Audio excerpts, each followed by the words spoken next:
Movie की शुरुआत हुई एक लैब को दिखाने से, जहाँ एक इन्फेक्शन की वजह से बहुत सारे लोग मारे गए थे। कुछ छिपकलियाँ भी थी जो उस इन्फेक्शन की वजह से मरकर दोबारा जिंदा हो रही थी। इस लैब में एक डॉक्टर भी था जो अपनी बेहोश बेटी को इंजेक्शन देने जा रहा था, जो उसने अपने एक्सपेरिमेंट से बनाया था। इससे पहले वो ऐसा कर पाता, यहाँ एक औरत अपने कुछ साथियों के साथ आ जाती है और उस डॉक्टर साइंटिस्ट को ऐसा करने से मना करती है। फिर कहने लगी कि आप एक्सपेरिमेंट की वजह से बहुत सारे लोग मारे जा रहे हैं, ये इन्फेक्शन आपके एक्सपेरिमेंट की वजह से बढ़ता जा रहा है, तो आप अपनी बेटी को भी सुकून से मरने दीजिए। तब डॉक्टर कहता है कि इस बार मैं अपने एक्सपेरिमेंट में पास हो गया हूँ, मैंने एक कामयाब फॉर्मूला बना लिया है, इसलिए मैं अब पीछे नहीं हट सकता। ये बोलकर वो अपनी बेटी को इंजेक्शन जैसे लगाने लगा, उस औरत का साथी ऑफिसर डॉक्टर को शूट कर देता है, जिससे वो जख्मी होकर नीचे गिर जाता है। अचानक ही पूरी बिल्डिंग बुरी तरह से हिलने लगी। इन्होंने जब बाहर देखा तो काफी बड़ा अर्थक्वेक जल्जला आ गया था, जिससे बिल्डिंग्स टूट टूट कर गिर रही थी और अब अचानक इनकी बिल्डिंग भी गिरकर तबाह हो गई। हर चीज तहस नहस हो जाती है। कहानी अब आ जाती है 3 साल के बाद, जहाँ उस अर्थक्वेक की वजह से शहर का बदतर हाल हो चुका था। कुछ भी नहीं बचा, न खाने के लिए कोई चीज और न ही पीने के लिए साफ पानी। इसीलिए सब लोग इस तबाह हुई जगह को बैडलैंड कहते हैं। यहाँ एक लड़का शिकार करने आता है जिसका नाम जीवन था। उसे सामने एक मगरमच्छ दिखता है, इसलिए जीवन तीर निकाल कर उसमें आग लगाकर मगरमच्छ पर निशाना लगाता है, जो बिल्कुल ठीक उसके सर पर लगा। लेकिन इससे मगरमच्छ को कुछ असर नहीं हुआ और अब वो तेजी से जीवन की तरफ हमला करने के लिए बढ़ने लगता है। तो अब जीवन गाड़ी में छुपकर अपनी जान बचाने लगता है, पर मगरमच्छ भी अंदर घुसने की कोशिश करने लगता है। इससे पहले वो जीवन को अपना शिकार बनाता, नामसन नाम का एक आदमी आकर मगरमच्छ को खींचकर बाहर निकालता है। उसे अपने हथियार से मार मार कर 2 हिस्से कर देता है, जिससे जीवन की जान बच जाती है। अब पता चला कि जीवन और नामसन तबाही के बाद से एक साथ रहते हैं। इस खराब सूरत हाल में ये दोनों शिकार करके ही अपने और दूसरों के खाने का इंतजाम करते हैं, जिस वजह से इनका नाम बैडलैंड हंटर्स पड़ जाता है। बस्ती में कई सारे लोग रह रहे थे जो खुद ही पानी को साफ करके पीने के काबिल बनाते हैं। इन्हीं में एक लड़की जिसका नाम ली था, वो अपनी दादी के साथ रहती थी। अब नामसन मगरमच्छ को काट कर उसका गोश्त लोगों को दे रहा था, जिसके बदले वो पैसे नहीं बल्कि पानी या कोई दूसरी चीज लेता है, क्योंकि इस दौर में पैसों की कोई अहमियत नहीं थी। ली स्केच बनाने में काफी माहिर थी। यहाँ वो नामसन के लिए एक स्केच बनाकर लाई हुई थी जो उसे बहुत पसंद आता है, इसलिए वो ली को काफी बड़ा गोश्त का टुकड़ा देता है। तभी यहाँ गाड़ी में बैठकर गुंडे आ जाते हैं, जो कुछ लोगों को अपने साथ ले जाने के लिए आए थे। वो जैसे ली को देखते हैं उसे भी जबरदस्ती अपने साथ ले जाने की कोशिश करते हैं, जो देखकर जीवन उन्हें सबक सिखाने के लिए मारता है, पर वो काफी ज्यादा थी तो जीवन को पकड़ के उसे ही मारने लगते हैं। तो इसीलिए नामसन उन गुंडों से लड़ता है और क्योंकि काफी बहादुर था तो अकेला ही सब पर भारी पड़ता है, उठा उठा कर सबको पटक के मारता है। फिर गुंडे को कहता है कि जाकर अपने बॉस को कह देना कि इस इलाके में होशियारी नहीं करनी, ये इलाका नामसन का है, समझे। अब नामसन नाम सुनकर वो सारे गुंडे फौरन यहाँ से भाग निकलते हैं, जिसके बाद ली भी अपनी दादी को लेकर घर चली जाती है। थोड़ी देर बाद जब नामसन और जीवन भी वापस जाने लगे तो वो लेके घर के पास कुछ लोगों को जमा देखते हैं, जो देखकर फौरन ली के पास जाने लगे कि आखिर बात क्या है। दरअसल यहाँ एक औरत अपने कुछ साथियों के साथ आई हुई थी, जो खुद को टीचर बताती है। वो ली और उसकी दादी को लेने के लिए आई होती है। फिर बताने लगी कि गवर्नमेंट ने एक बिल्डिंग के अंदर लोगों के रहने खाने पीने का इंतजाम किया है। सबसे बड़ी बात, वहाँ पर साफ पानी भी है। हमें ये हुक्म मिला है कि नौजवान बच्चों को उनके मॉम डैड के साथ वहाँ लाया जाए, ताकि इंसानों की जवान नस्ल को बचाया जा सके। नामसन कहता है कि अगर साफ पानी है तो गुंडे भी तो हमला करते होंगे ना। तब औरत जवाब देती है कि उनको रोकने के लिए हमने बाहर सिपाही लगाए हुए हैं, तो कोई भी गुंडा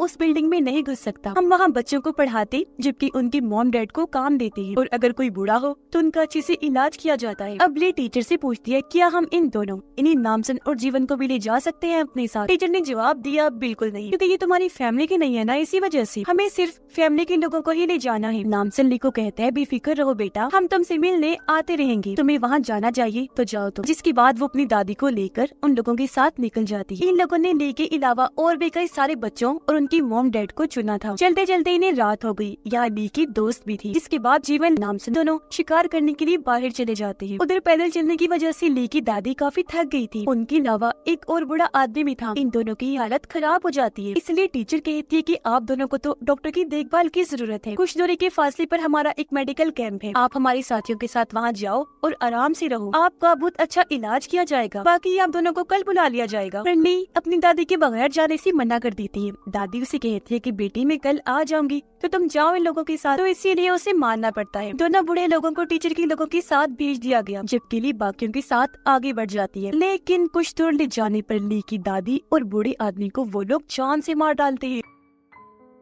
इसी बीच इत्तेफाक से यहाँ नामसन और जीवन भी शिकार के लिए आ जाते हैं। वो इन लोगों को ली की दादी को मारता हुआ देख लेते हैं। तब जीवन आगे बढ़ा उन्हें रोकने के लिए, पर वो उसी पर ही गोलियां चलाने लगते हैं। इसलिए अब नामसन उन सबको मार डालता है, पर वो मरे हुए लोग उठकर फिर से लड़ने लगते हैं, जिससे दोनों को हैरत हुई। पर इससे पहले वो लोग इन्हें मारते, एक लड़की आकर इनकी जान बचाती है। वो उन लोगों से लड़कर उनकी सर काट डालती है, तब जाकर वो मारे जाते हैं। पता चला कि वो लड़की एक फोर्स ऑफिसर है। इन्हें बताती है कि इन लोगों को सर काट के ही मारा जा सकता है, इसके अलावा इन्हें किसी भी तरीके से नहीं मार सकते। नामसन कहता है क्यों, आखिर क्या है ये लोग। इस पर फोर्स ऑफिसर बताना शुरू करती है कि जाहिर है अर्थक्वेक के बाद हालात बहुत ज्यादा खराब हो गई थी। उस दौरान मुझे और मेरे साथियों को एक बिल्डिंग मिली जो उस वक्त ठीक ठाक थी। यानी यहाँ कुछ लोग भी रह रहे थे और पीने के लिए इनके पास पानी भी था, तो इसलिए हम भी इस बिल्डिंग में रहने लगे। सब लोगों की हिफाजत भी की। इसी बीच वहाँ एक साइंटिस्ट डॉक्टर आया, और क्योंकि ये इकलौता डॉक्टर बचा था तो सबकी मदद कर सकता था। ये सोचकर उसे हमने अपने साथ रहने दिया। और ये साइंटिस्ट डॉक्टर और कोई नहीं बल्कि शुरुआत वाला है। वो कहती है और हमारी सबसे बड़ी गलती ये थी कि हमने उस साइंटिस्ट डॉक्टर पर भरोसा किया। जब से वो बिल्डिंग में आया था वहाँ के बच्चे एक एक करके गायब होने लगे। हमें पता था कि डॉक्टर का ही काम है, न जाने वो उनके साथ क्या करता था। और इसमें मेरा सीनियर ऑफिसर भी उसका साथ दे रहा था। पर जब मुझसे रहा नहीं गया तो मैंने डॉक्टर के पास जाकर उससे बच्चों के बारे में पूछ ही लिया। तब मेरे सीनियर ऑफिसर ने बताया कि डॉक्टर हमारी भलाई के लिए काम कर रहा है। फिर डॉक्टर मुझे समझाने लगा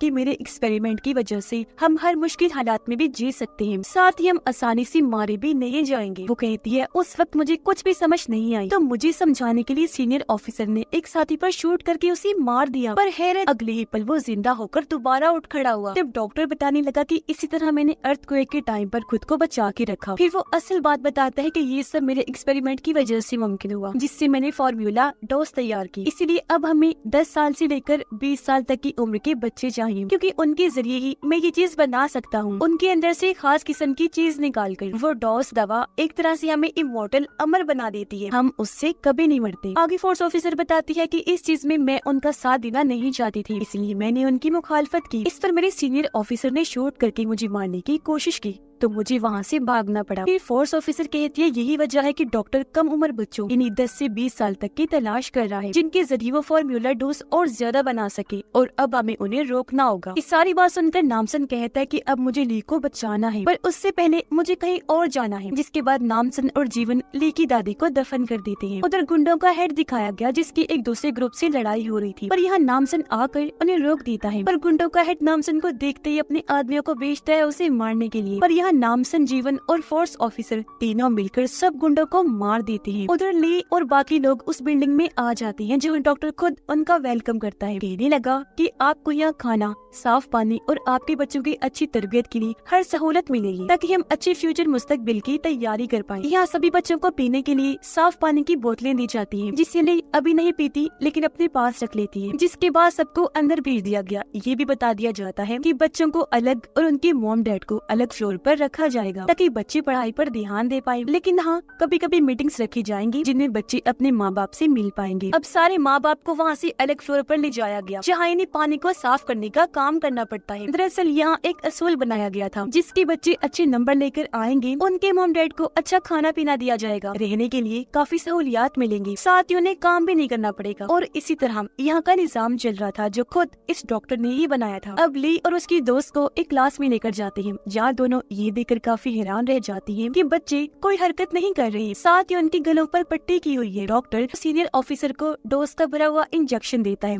ताकि वो जिंदा रह सके। असल में ये फार्मूला डोज एक तरह का वायरस था, जो इंसानों को जिंदगी तो देता है पर अंदर से उन्हें जानवर भी बना देता है। उधर नामसन बाकी गुंडों के साथ साथ उनकी हेड को भी बंदी बना लेता है। फिर वो हेड से साफ पानी के बारे में पूछने लगता है। तब हेड बताता है कि ये पानी और खाने की चीजें हमें एक बिल्डिंग से मिली है, हम उनके कहे मुताबिक लोगों को उनके पास लेकर जाते हैं, जिसके बदले हमें ये सब मिलता रहता है। मगर आजकल वो लोग बच्चों की मांगे ज्यादा कर रहे हैं, इसलिए उस दिन मेरे लोग तुम्हारे एरिया में आए थे ताकि बच्चों को अपने साथ ले जा सके। ये सुनकर नामसन उसे कहता है कि तुम कल हमें भी उस बिल्डिंग में लेकर जाओगे, समझे? जो कहकर वो गुंडों की हेड को जोर से मुक्का मार कर बेहोश कर देता है। उधर डॉक्टर खुद लेकी क्लास में आकर कहता है, बच्चों तुम ही हमारे मुल्क का फ्यूचर हो, आपको जो पानी दिया गया है उसे पूरा पी लीजिएगा और खाना भी खा लेना। फिर वो बताता है कि मैं एक ऐसी फार्मूला पर काम कर रहा हूँ जिसे सालों तक इंसानों को खाने और पानी की जरूरत पड़े ही ना। अब जब तक हम वो फार्मूला तैयार कर रहे हैं तब तक आप ये साफ पानी पीते रहें। अब यहाँ डॉक्टर से ये सवाल पूछती है कि आप लोगों के पास इतना सारा खाना और पानी है तो फिर आप ये सब हम बच्चों को ही क्यों दे रहे हो? बाहर भूख प्यास से इतने लोग मर रहे हैं, ये सब आप उन्हें क्यों नहीं देते? जिस पर जवाब टीचर ने दिया, कहती है इसलिए क्योंकि डॉक्टर ने तुम लोगों को चुना है। असल में उन्होंने अर्थक्वेक में अपनी बेटी को खो दिया था, इसलिए उन्होंने अब हमारे फ्यूचर इन्हीं तुम लोगों को तैयार करने का फैसला किया है। अब यहाँ डॉक्टर ली की दोस्त से पूछते हैं क्या तुम हमारे एक्सपेरिमेंट का हिस्सा बनोगी? जिस पर वो मान गई। ली कोई जुआ की जांच पड़ताल करने के लिए अपने कमरे से निकल जाती है। ली की दोस्त के मॉम डैड अपनी बेटी से मिलने की जिद करते हैं। डॉक्टर उन्हें पहले तो मना करता है, लेकिन जब वो नहीं सुनते तो डॉक्टर खुद उन्हें मिलवाने के लिए लैब में लेकर जाता है। जी हाँ, उसने ली की दोस्त के साथ कुछ एक्सपेरिमेंट करना शुरू कर दिए थे। वो बेहोश पड़ी हुई थी। ऐसी हालत देखकर उसकी मॉम डैड डॉक्टर से पूछते हैं कि ये तुमने क्या हाल कर दिया इसका? जब डॉक्टर बताता है जानते हो ये हम क्यों कर रहे हैं? क्योंकि इन बच्चों के गले से हमें एक खास लिक्विड मिलता है जो बढ़ती उम्र के साथ खत्म हो जाता है, तो इस उम्र में हमें वो लिक्विड निकालना पड़ता है, जिसकी मदद से मैंने ऐसा फॉर्मूला क्योर बनाया है जिससे कोई भी इंसान इमॉर्टल हो सकता है। इसी क्योर की मदद से मैंने अपनी बेटी को जिंदा रखा हुआ है। जो कहकर वो उन्हें अपनी बेटी दिखाता है जिसके जिस्म का बस ऊपर वाला हिस्सा ही बचा था। ऐसी हालत होने के बाद भी उसका दिल धड़क रहा था। अब उसकी हालत देखकर उस लड़की के मॉम डैड काफी घबरा गई। वो अपनी बेटी को जगाने के लिए उसे हाथ लगा देते हैं, जो करने से उन्हें डॉक्टर ने मना किया था। ऐसा होते ही उसके मुंह से झाग निकलने लगी, वो तड़पने लगती है और इस तरह उसकी मौत हो जाती है। ये देखकर उसकी मॉम डैड काफी दुखी हो गई और अब खुद डॉक्टर भी काफी घबरा गया। अब वो उसके मॉम डैड पर भी हमला करके उन्हें मार डालता है। यहाँ पर ली भी छुपी हुई थी। फिर वो वहाँ ली को भी देख लेता है, काफी खुश हो गया क्योंकि अब ली ही उसकी आखिरी उम्मीद बची थी। वो उसे भी जबरदस्ती पकड़ के उस मशीन में जकड़ देता है जो उसकी गर्दन से पानी निकालेगी। वो ली को बताता है कि जो पानी हमने तुम्हें पीने के लिए दिया था उससे हमारा काम आसान हो जाता है। पानी पीते ही वो खास किस्म का लिक्विड बच्चे की गर्दन में इकट्ठा हो जाता है, जिसे मैं फौरन निकाल लेता हूँ। ये बताते ही वो अब ली के गले पर भी कट लगा देता है। उधर नामसन जीवन और फोर्स ऑफिसर को गुंडों का हेड बिल्डिंग की तरफ ले जा रहा था, पर तभी इन्हें एक सिपाही रोक लेता है। क्योंकि ये फंस गए थे इसलिए नामसन सिपाहियों को मारता हुआ आगे बढ़ता रहता है। फिर वो ट्रक समेत उस बिल्डिंग में ही घुस जाता है और अब ये तीनों भी ट्रक से उतरकर सभी सिपाहियों को मार देते हैं। अब फोर्स ऑफिसर नामसन और जीवन को एक जगह पर लेकर जाती है जहाँ उसके साथी बंधे हुए थे, लेकिन इन्होंने देखा कि अब वो ज़ॉम्बीज बन गए हैं। दरअसल ये डॉक्टर के फेल एक्सपेरिमेंट का नतीजा था कि ज़ॉम्बी बन गए। इससे पहले वो इन्हें नुकसान पहुंचाती, ये ज़ॉम्बी से भिड़ गए, उन्हें मारने लगते हैं। इस बीच नामसन उन दोनों से कहता है कि तुम ऊपर जाकर ली को बचाओ, इन ज़ॉम्बीज से मैं निपटता। रास्ते में फोर्स ऑफिसर का सामना अपने सीनियर ऑफिसर से हो गया, इसलिए वो उससे लड़ने लगती है। तब जीवन आगे बढ़ जाता है। उनकी लड़ाई के बीच हमने देखा कि सीनियर ऑफिसर की आंखें एक्सपेरिमेंट की वजह से काफी अजीब हो गई हैं और अब वो फोर्स ऑफिसर को काफी पीटने के बाद बिल्डिंग से बाहर फेंक देता है, जिससे वो बेहोश हो गई। गन पॉइंट पर जीवन टीचर को लेकर बाहर आया। तब तक नामसन भी सबको मारकर बाहर आ गया था। वो जीवन को कहता है कि तुम आगे जाओ, इस सीनियर ऑफिसर को मैं सबक सिखाता हूँ। लैब में डॉक्टर बातों ही बातों में ली को बताता है कि हमें बूढ़े लोगों की जरूरत नहीं थी, इसलिए तुम्हारी दादी को मार दिया गया है। ये सुनकर ली काफी दुखी हो गई। अब उसके अंदर से लिक्विड निकालकर डॉक्टर पहले उसकी दवा बनाता है, फिर वो अपने अंदर इंजेक्ट कर लेता है, पर इससे डॉक्टर की हालत खराब होने लगती है। उसके चेहरे पर जगह जगह अजीब तरह के छाले बनने लग जाते हैं। इस पर मुस्कुराते हुए ली कहती है मैंने तुम लोगों का दिया हुआ पानी पिया ही नहीं था, तो भला वो लिक्विड तुम्हें मेरे अंदर कैसे मिलता, इसलिए अब तुम भी मरने वाले हो। ये सुनकर डॉक्टर बौखला गया। उधर हालांकि नामसन सीनियर ऑफिसर को काफी मारता है, पर उस पर कोई असर ही नहीं हो रहा था, इसलिए आखिरकार टूटी हुई खिड़की से नामसन उसका गला ही काट देता है, जिसे अब जाकर वो मारा जाता है। उधर पीछे से जीवन पर एक सिपाही लड़की आकर हमला कर देती है। तब मौके का फायदा उठाकर डॉक्टर अपनी बेटी को बैग में रखता है, साथ में कुछ इंजेक्शन भी, और यहाँ से निकल जाता है। जाते हुए वो यहाँ बॉम्ब भी फेंक देता है। धमाका हुआ, पर जीवन ने खुद को और ली को बचा लिया था। नीचे बच्चों के मॉम डैड ये धमाका देखकर काफी घबरा गए। वो डॉक्टर को पकड़ लेते हैं जो यहाँ से भागने की कोशिश कर रहा था। सब मिलकर उसे पीटने लगते हैं। इस बीच फोर्स ऑफिसर को भी होश आ गई थी, लेकिन अब डॉक्टर पूरी तरह पागल होकर सबको गन से मारने लगता है। अंधाधुन उसने गोलियां चला दी, पर इस बीच उसे ध्यान नहीं रहा कि मैंने जिस बैग में अपनी बेटी को रखा था उस पर भी एक गोली लग गई है। और अब जब उसने बैग खोलकर देखा तो उसकी बेटी मर चुकी थी। तो अब अपनी बेटी को खोकर वो बुरी तरह रोने लगा। उसे ऐसे देखकर ली पूछती है क्या हुआ, तुम नहीं बचा पाए अपनी बेटी को? हाँ, उसकी इस बात से डॉक्टर चिढ़ गया उसने गन उठा ली। वो जैसे ली को मारने लगता है, नामजन उसे ही शूट करके मार डालता है। ऐसा होने से सभी लोग काफी खुश हो गए क्योंकि मुसीबत टल चुकी थी और अब किसी की जान को भी खतरा नहीं होगा। फोर्स ऑफिसर कहती है कि अब मैं इसी बिल्डिंग में रहूं। तब नामसन जीवन और ली को लेकर वापिस आ जाता है, जहाँ रास्ते में ये लोग ली की दादी की कब्र के पास भी रुकते हैं। यहाँ ली बहुत ज्यादा रोती है और अब यहाँ से हमें कुछ दिन के बाद का वक्त दिखाया गया, जहाँ ली नामसन और जीवन के साथ रह रही है और बहुत खुश है क्योंकि ये एक फैमिली की तरह रहती, एक दूसरे का ख्याल रखते हैं। कहानी भी यहीं पर खत्म हो जाती है।